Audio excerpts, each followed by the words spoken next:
Blue Eyes was never the best deck, of any format. Yet it not only won 2016 Worlds, it was a mirror match in the finals. How does this happen? Well, a lot of it comes down to how the World Championship works. In a game where there's a ban list for Japan, and then a ban list for everywhere else, how do you have a ban list that could possibly strike a deal between them? The way it turns out is to use the lowest number a card is at, and that's the ban list.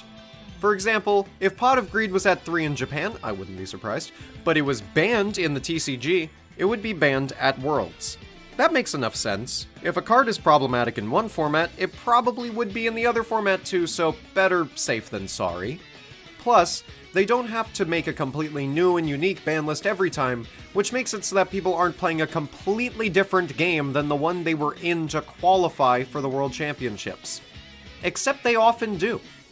And if you like this sort of content, be sure to subscribe, as it helps me out a lot with the new channel.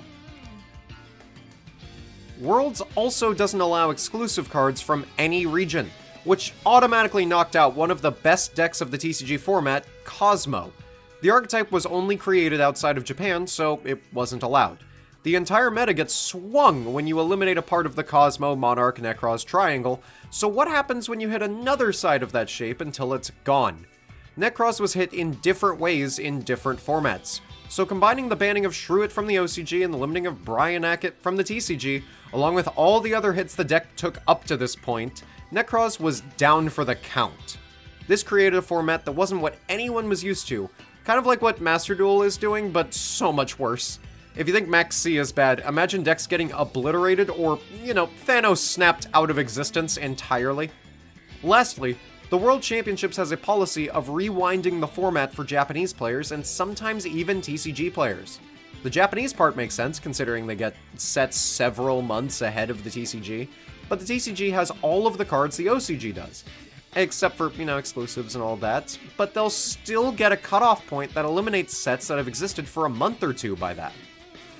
In the end, with almost no hits in any way, shape, or form, and every deck around it crumbling by the wayside, Blue Eyes went from a bricky deck that could sometimes do stuff but generally felt bad, to a deck that could actually compete in a real capacity.